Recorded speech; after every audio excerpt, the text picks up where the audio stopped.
Merinding loh gua. Merinding gak sih? Kita nggak bisa ngebayangin gitu loh kejadiannya seperti itu.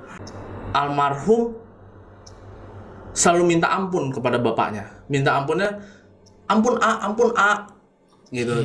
Jadi bukan ampun Pak, gitu. Tapi ampun A. Di situ kayak Kalau sama bapaknya juga nggak kenal ya. iya, sama ketika ada mobil polsek dari Rengas Dengklok itu datang, ketika korban atau almarhum ini dimasukin ke mobil kepolisian, disitulah terjadi pemukulan oleh warga dan aparat, dan diduga dengan aparat desa.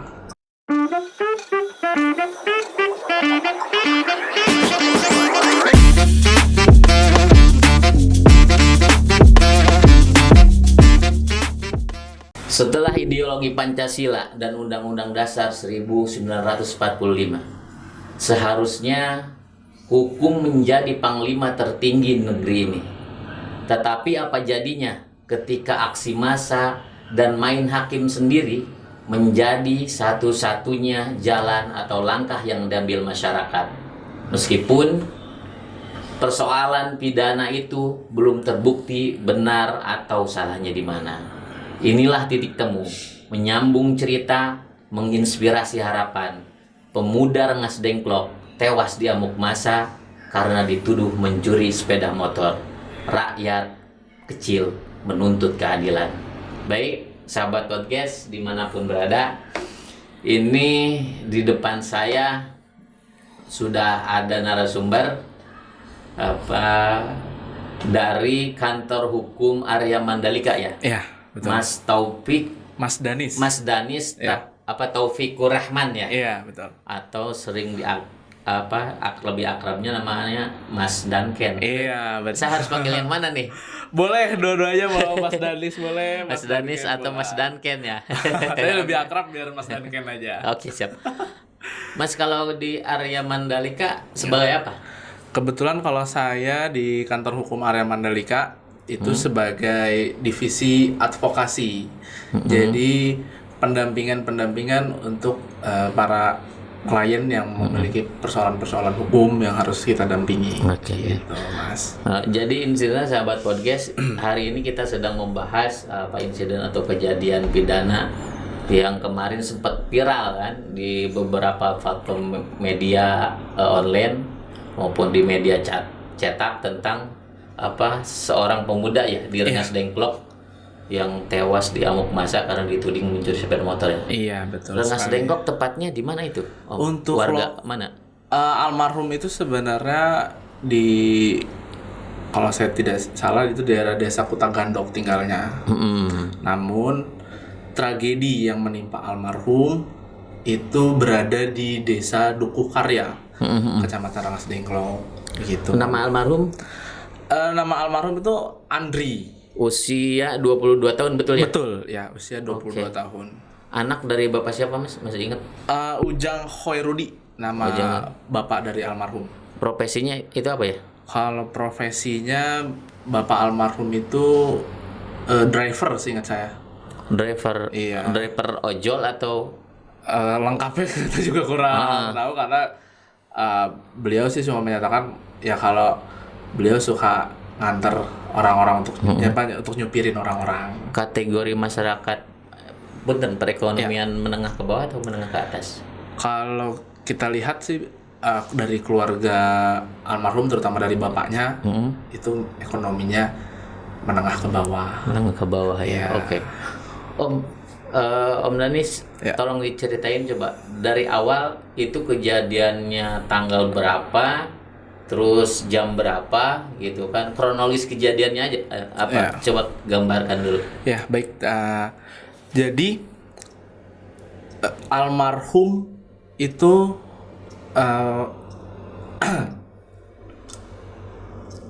kecelakaan di daerah Desa Dukuhkarya pada tanggal 13 Mei 2024. Almarhum jatuh dari sepeda motornya. Tunggal. Oke. Itu kurang lebih kisaran jam 5 atau setengah 6 pagi. Namun ketika ada warga yang datang, itu almarhum itu melakukan, mungkin biar almarhum ini mungkin karena kondisinya juga habis jatuh dan sebagaimana, dia akhirnya reaksinya tapi malah lari. Gitu, lari. Jadi di sebelah desa itu ada sekolahan, dia lari ke sekolah. Kejadiannya pas depan kantor desa itu? Depan sekolah. Depan sekolah, oke. Iya, gitu. Jadi kantor desa, di sininya sekolah SD. Jadi almarhum lari ke belakang sekolah SD, dan itu wilayahnya udah sawah-sawah semua. Gitu. Nah, reaksi dari masyarakat setempat itu mengejar almarhum. Gitu. Ketika ditangkap, reaksi dari masyarakat menduga bahwa almarhum itu melakukan tindak pidana pencurian motor. Gitu. Nah, dari situ ketika ketangkap di sawah, sempat terjadi aksi kejar-kejaran di areal besar. Ya, dari kita gelar perkara waktu itu sama polisi, dari saksi-saksi yang disediakan itu sempat terjadi kejar-kejaran bersama warga, gitu kan. Bersama warga ditangkap lah di daerah sawah-sawah itu, baru dibawa ke kantor desa, Duku Karya. Nah, setelah di situ diduga terjadi pemukulan. Oh, pemukulannya bukan di area pesawahan itu? Kemungkinan besar antara di sawah dan di kantor desa, gitu. Jadi pada saat, karena kan kalau yang kita lihat video yang ada itu, kondisi almarhum juga pada saat sudah dibawa ke kantor desa juga sudah kebingungan. Gitu, sudah sedikit kayak linglung, bingung gitu. Namun yang lebih konkretnya memang ketika ada mobil polsek dari Rengas Dengklok itu datang, ketika korban atau almarhum ini dimasukin ke mobil kepolisian, disitulah terjadi pemukulan-pemukulan oleh warga dan aparat, dan diduga dengan aparat desa. Sekitar berapa orang? Waktu dari hasil itu tadi olah TKP itu? Kalau untuk yang terjadi pemukulannya memang kita tidak tahu beberapa banyak masanya di situ, tapi dari kita kemarin mengikuti gelar perkara itu, memang kata aparat desa yang ada di situ memang banyak massa yang hadir pada saat itu, dan diduga banyak juga yang melakukan pemukulan atau penganiayaan terhadap almarhum.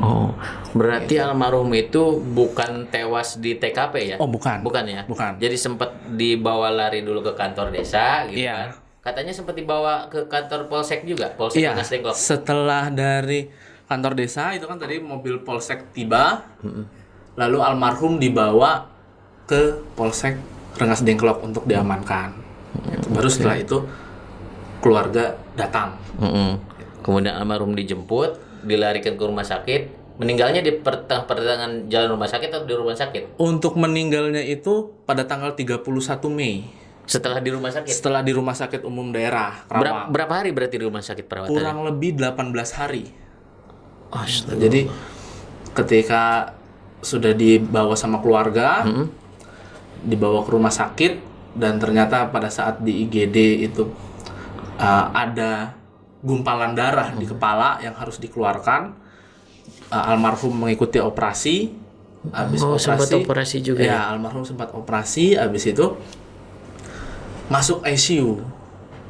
Nah, setelah situ almarhum sudah tidak sadar. Jadi setelah di IGD pun almarhum sudah tidak sadar. Tidak sadarnya gimana, Om? Maksudnya sudah tidak mengenali keluarganya atau gimana? Yang pertama, tidak mengenali keluarga, karena ketika orang tua almarhum ini datang, Pak Ujang ini datang, dan keponakannya, almarhum selalu minta ampun kepada bapaknya. Minta ampunnya, ampun A, gitu. Jadi bukan ampun Pak, gitu, tapi ampun A. Di situ kayak kalau sama bapaknya juga nggak kenal ya? Iya, sama bapaknya sendiri pun almarhum sudah tidak kenal gitu. Di situ kan sisi tragis ya kalau bagi saya gitu kan. Enggak, Om, sempat dipastiin nggak ketika digiring dari areal pesawahan itu, dibawa masuk ke kantor desa, itu bisa dipastiin nggak bahwa almarhum tidak dalam kondisi mabuk? Bisa. Atau ada apa omongan dari orang-orang desa atau masyarakat sekitar bahwa almarhum waktu itu dalam kondisi mabuk? Gimana? Bisa kita pastikan bahwa almarhum tidak dengan kondisi mabuk gitu, karena ya memang ketika ditanya juga almarhum masih bisa menjawab, walaupun mungkin kan karena efek jatuh dari motor gitu, jadi masih agak bingung. Tapi ketika ada beberapa video yang kami punya, ketika almarhum ditanya dia orang mana, dia masih jawab, saya orang Kuta Gandok gitu. Minta KTP saya ada di rumah gitu. Oke. Jadi masih sadar, cuma mungkin karena efek jatuh jadi ya agak sedikit linglung juga lah gitu. Merinding loh gua. Merinding gak sih? Kita nggak bisa ngebayangin gitu loh kejadiannya seperti itu.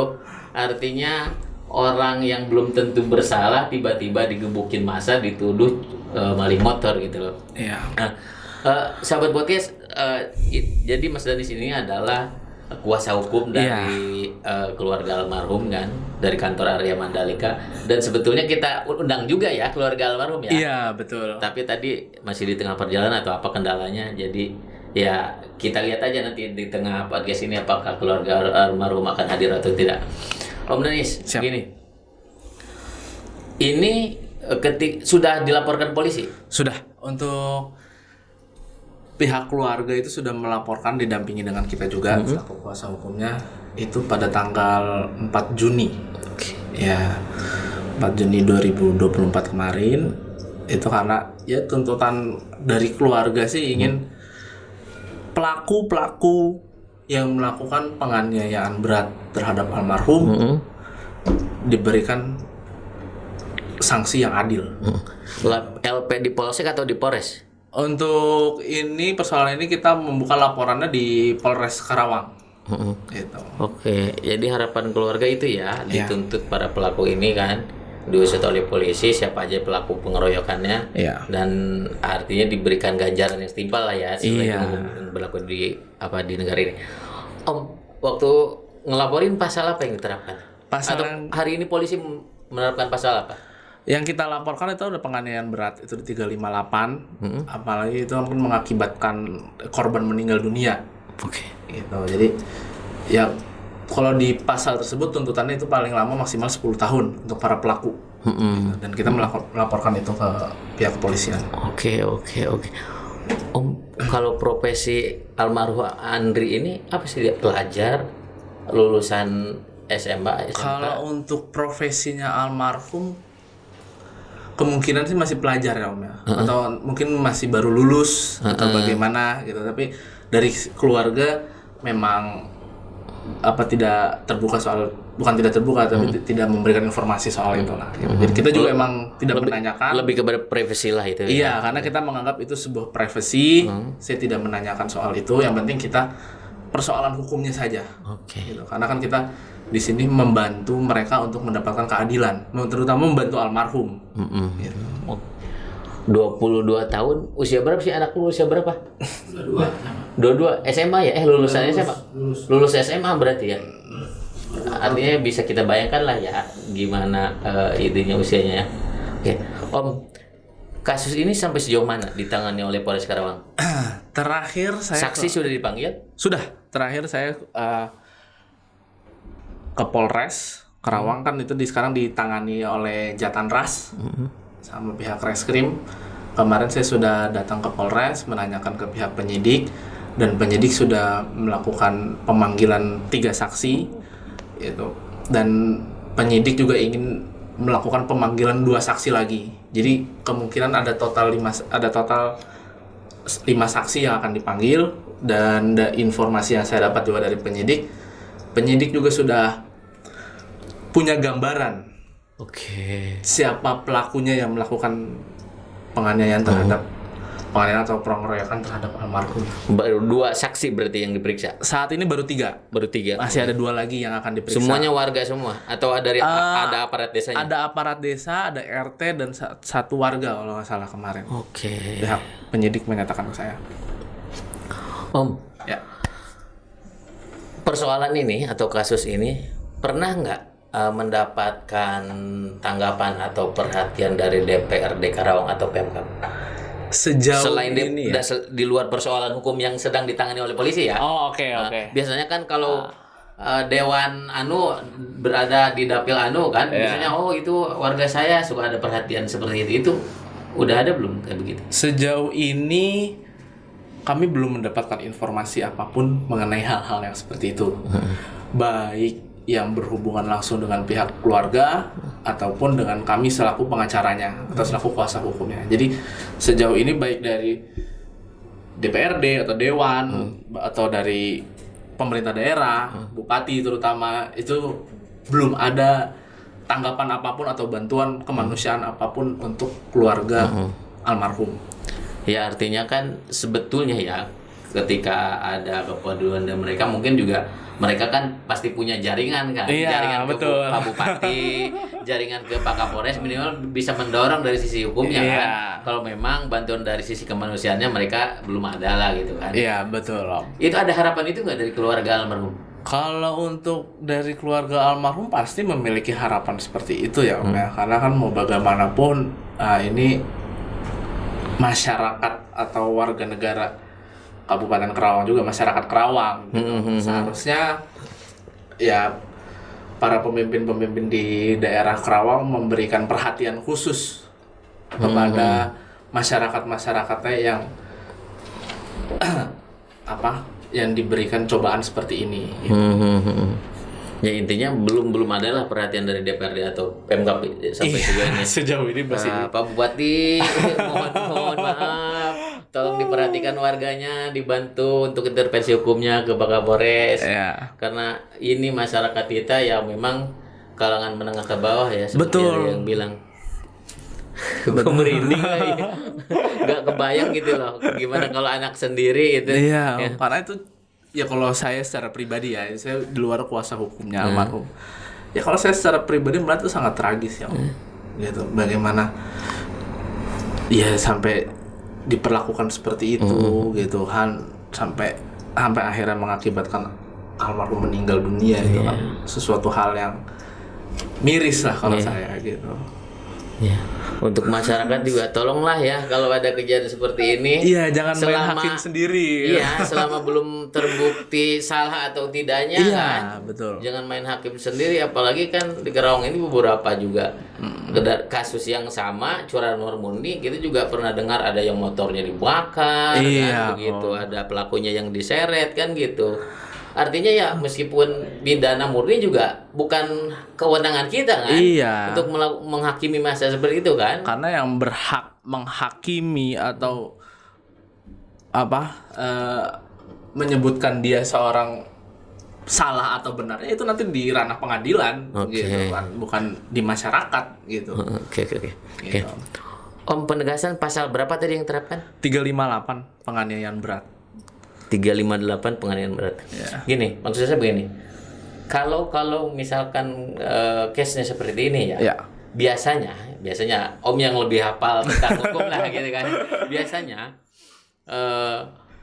pelaku atau korban dibawa ke ke kantor desa gitu kan.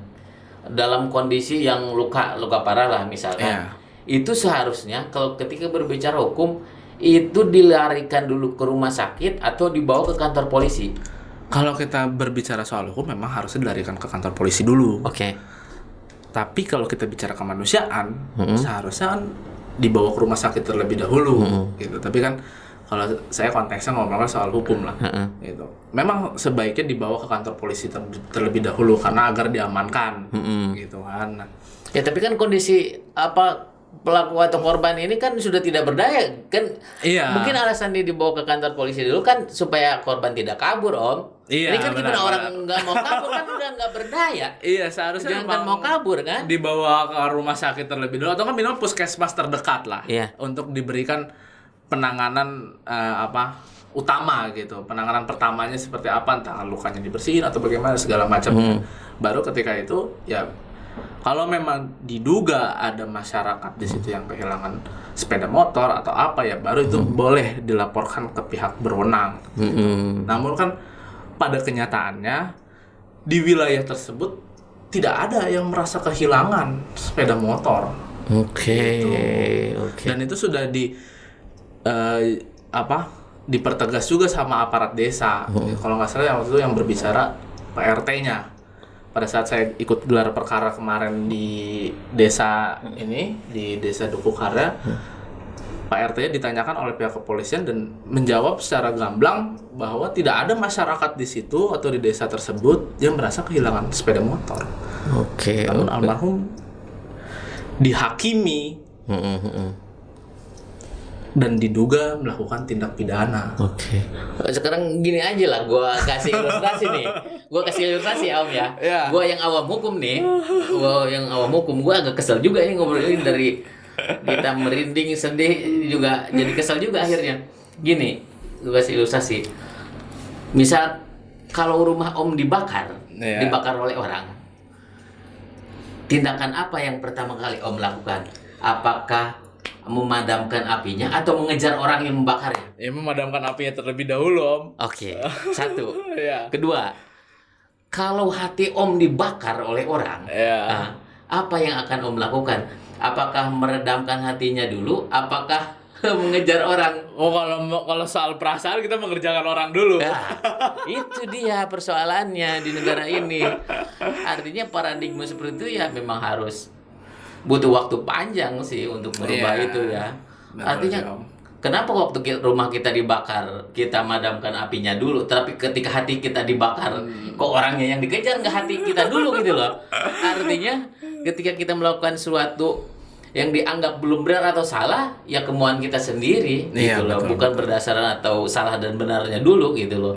Itulah kesalahannya. Ya sekali lagi mohonlah masyarakat ya, kalau ada kejadian seperti ini jangan sampai terulang lagi lah di Karawang ataupun di kabupaten lainnya di seluruh Indonesia ini. Karena bisa juga ini buntut ketidakpercayaan masyarakat terhadap aparat penegak hukum. Oke, sepakat saya. Tapi ini tidak dapat dibenarkan juga gitu. Seharusnya APH, aparat penegak hukum itu kalau menurut saya ya harus bisa memberikan sosialisasi kepada masyarakat di wilayah tersebut gitu. Karena kan kepolisian kan ada wilayah perkecamatannya, Om. Ya kan? Mereka juga punya dana operasionalnya pasti kan Babinsa untuk sama Babin Kamtibmas kegiatannya. Itu kan bisa membuat sosialisasi terhadap jangan sampai masyarakat main hakim sendiri atau tahapan-tahapannya ketika ada seseorang diduga yang melakukan tindak pidana, apa langkah-langkahnya itu kan harusnya bisa disosialisasikan oleh APH yang ada di daerah sekitar gitu. Jadi jangan sampai yaitu tadi masyarakat melakukan main hakim sendiri. Itu kan sama aja kayak butuh ketidakpercayaan mereka terhadap APH. Betul. Sekali lagi Pak Komandan, Pak Kapolres, mohon ini menjadi PR kita bersama di Karawang kan. Jangan sampai kejadian terulang kali. Ya sosialisasinya agak digencarkan lah melalui Polsek kan. Kalau di kecamatan ada Babinsanya kan. Itu mohonlah ini kejadian yang miris kita di Karawang. Agar tidak terulang lagi untuk kedepannya. Om, siap. Sorry, saya punya ini data ini. Apa ini? Data katanya nih, saya baru sekedar katanya berdasarkan data ini, bahwa keluarga almarhum sempat bukan dipaksa, bahasanya yang enak apa ya? Ya diminta tanda tangan lah oleh kepolisian setempat, dalam hal ini adalah Polsek Rengas Dengklok. Artinya kesepakatan damai lah gitu kan. Ketika posisi almarhum berada di Polsek Rengas Dengklok, katanya kalau keluarga almarhum tidak mau menandatangani kesepakatan damai ini, artinya almarhum tidak bisa dikeluarkan dari Polsek Rengas Dengklok. Itu benar nggak, Om? Untuk itu kita dapat informasi dari Pak Ujangnya sendiri selaku ayah dari almarhum, menyatakan memang seperti itu terjadi di lapangannya, terjadi di Polsek Rengas Dengklok ya. Jadi ketika Pak Ujang ini diberikan informasi bahwa anaknya diamankan di Polsek Rengas Dengklok, beliau langsung menuju ke sana bersama keponakannya. Setibanya di Polsek Rengas Dengklok, dengan melihat kondisi anaknya sudah seperti itu, yang sudah tidak mengenali ayahnya, Pak Ujang diminta tanda tangan yang suratnya diterbitkan oleh oknum polisi Rengas Dengklok, di mana itu isi suratnya adalah surat perjanjian untuk tidak saling menuntut. Oke. Sampai di sini saja saya masih bertanda tanya, kenapa ada surat itu? Ya, urgensinya apa? Itu dia. Itu belum saya dapatkan jawabannya baik dari pihak aparat desa, Duku Karya, maupun dari pihak kepolisian Rengas Dengklok. Makanya saya minta untuk polisi atau pimpinan di Polres Karawang untuk seharusnya lebih mengedepankan sisi kemanusiaan terlebih dahulu lah. Oke. Ketika melihat masyarakat sudah seperti itu, posisinya sudah tidak berdaya, apalagi sudah tidak mengenali orang tuanya atau keluarganya, tolonglah dibawa dulu ke rumah sakit atau ke puskesmas terdekat. Jangan langsung dibuat sesuatu hal yang jadinya negatif. Gitu lah. Harusnya munculkan juga sisi kemanusiaannya gitu. Sampai sekarang juga saya masih belum mendapatkan jawaban mengapa adanya surat tersebut, mengapa dan orang tua almarhum disuruh tanda tangan. Padahal seharusnya ya kalau memang tidak terjadi apa-apa, tidak ada tragedi apa-apa, seharusnya surat tersebut tidak harus keluar. Ya sudah, biarkan saja ayah dari korban atau ayah dari almarhum ini membawa putranya. Kalau memang dari pihak kepolisian tidak ada yang mau membantu, gitu. Harusnya kan. Berarti sampai hari ini pun sebagai kuasa hukum dari almarhum, kantor Arya Mandalika ini belum bisa menemukan jawaban itu. Sampai detik ini kita belum bisa. Apa alasan urgensinya? Alasan urgensinya mengapa surat ini keluar? Di sini ada tanda tangan pihak ke-1 Adikarya, pihak kedua Ujang Khairudi. Iya. Berarti itu ini bapaknya almarhum ya. Kalau Adikarya ini siapa? Itu tantripnya di Desa Duku Karya. Oke. Kemudian ada tanda tangan 3 saksi juga di sini, tapi nggak ada namanya nih, hanya tanda tangan. Serius Om, belum tahu alasannya kenapa ini muncul surat pernyataan ini. Iya, sampai detik ini kita juga masih belum tahu mengapa surat pernyataan ini muncul dari. Ini kan bukan tulis tangan ya. Iya, ini ketikan. Iya. Saya duga ini dari kertasnya Polsek Rengas Dengklok. Iya. Karena bentar. saya baca dulu ya kesepakatannya.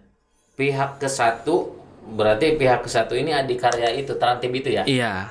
Pihak ke-1 menyerahkan saudara Andri Martin almarhum berarti. Iya, almarhum. Kepada pihak kedua ayahnya selaku orang tua dari saudara Andri Martin atas terjadinya kesalahpahaman dugaan melakukan pencurian yang dilakukan oleh saudara Andri Martin diduga di Desa Duku Karya, Kecamatan Kutawalyo, Kabupaten Karawang. Terjadi kesalahpahaman. Berarti sebetulnya sudah mengakui juga ya. Kalau poinnya seperti itu, bahwa ini bahwa almarhum itu bukan mencuri motor. Kalau poin ada artinya poin surat pernyataan seperti itu kan bisa disimpulkan sebetulnya ya. Iya. Tapi kan video yang beredar itu menyatakan almarhum ini diduga melakukan tindak pidana, Om. Oke. Jadi ya kita selaku PH-nya juga memberikan pendampingan keluarga almarhum. Oke, saya bacakan lanjut ya. Siap. 2, pihak ke-1 dan pihak kedua menyadari bahwa kejadian ini adalah kesalahpahaman saja. Tuh kan, diulang lagi kan. 3, kedua belah pihak tidak akan saling menuntut atas kejadian kesalahpahaman tersebut baik secara pidana ataupun perdata. 4, terakhir, kami kedua belah pihak bertanggung jawab sepenuhnya apabila di kemudian hari ada pihak ketiga yang akan mempermasalahkan kembali atas kejadian tersebut di kemudian hari karena perkara tersebut sudah dianggap selesai. Om, Ya. ini ada tanda tangan orang tua almarhum juga. Gimana dengan apa kekuatan hukum ini bisa jadi kekuatan hukum nggak surat pernyataan ini? Karena kan ada tanda tangan orang tua almarhum juga. Kalau untuk tindak pidana, Om, surat perjanjian ini tidak menggugurkan laporan yang kita buka. Oke. Gitu. Surat perjanjiannya tidak ada unsur-unsur di dalam. Gitu. Jadi walaupun ayah dari almarhum melakukan tanda tangan di surat perjanjian tersebut, itu tidak menggugurkan proses peradilan yang sedang kita tempuh untuk almarhum. Gitu. Karena kan ayahnya almarhum juga menandatangani ini kan dengan posisi yang mungkin psikologisnya juga terpaksa ya, iya, karena harus membawa anaknya ke rumah sakit ya. apalagi melihat anaknya yang sudah tidak mengenali bapaknya kan pasti ya mungkin saya belum pernah jadi orang tua, tapi kalau saya berada di posisi ayahnya almarhum, saya juga akan melakukan hal yang sama. Yang penting anak saya bisa terselamatkan dulu. Saat itu luka-luka yang dialami almarhum akibat dugaan pengeroyokan ini apa aja, Om? Luka-luka Pasti kan ada visumnya kan? kalau visumnya itu di CT scan-nya. Kalau visum kita belum melakukan visum. Oke. Tapi kita sudah punya data CT scan dari rumah sakit. Itu ada luka di tengkorak. Jadi tengkoraknya itu apa bahasanya? Pecah apa retak gitu loh. Iya. Luka dalam, terus ada gumpalan darah itu. Terus di bagian perutnya juga ada luka di dalamnya. Gitu. Jadi yang itu yang menyebabkan mungkin almarhum tidak kuat. Oke. Itulah yang mungkin almarhum, ya saya sih ngiranya ada kena juga gangguan otak juga karena almarhum juga udah nggak kenal sama orang tuanya ya saat itu ya. Pada saat itu. Aduh, Om minum dulu lah. Siap. Gua jadi sedih, tegang, campur aduk jadinya.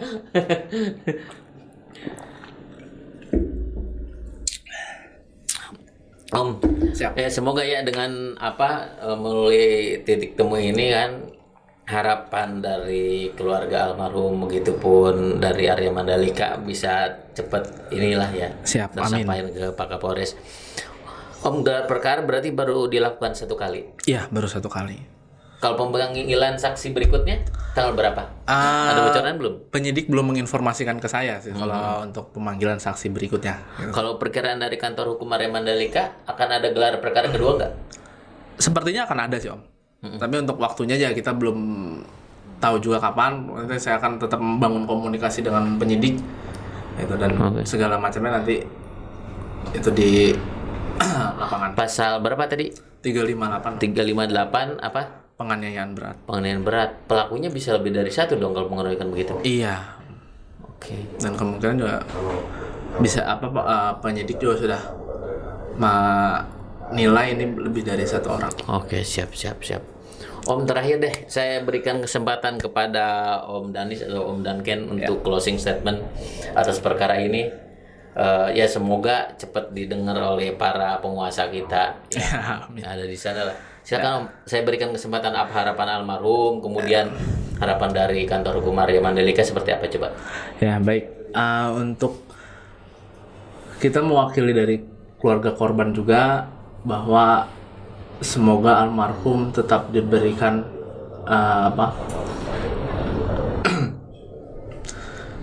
proses peradilan yang baik biar almarhum juga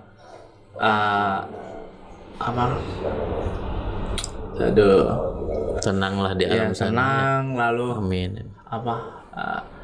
proses peradilannya juga berjalan dengan baik agar diberikan kemudahan juga kita semua untuk melakukan ini gitu Om. Dan yang untuk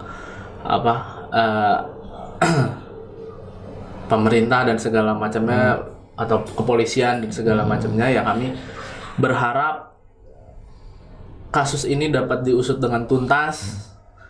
Kami berharap pelaku-pelaku yang melakukan tindak pidana kepada almarhum segera ditangkap. Oke. Dan kami juga meminta untuk para kepolisian dan segala macam untuk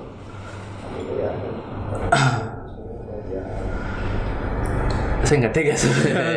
Ya sama, sebetulnya jujur aja ini cerita tentang ini saya bukan grogi gitu. Iya. Maksudnya itu memang dari awal kita berbincang ini ya merinding, kemudian campur aduk kesel juga kan. Silakan Om lanjut Om. Ya.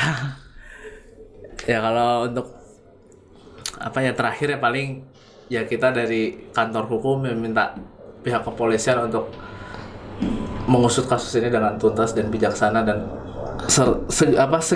sesegera mungkin untuk menangkap para pelaku yang diduga yang melakukan tindak pidana kepada almarhum. Siap.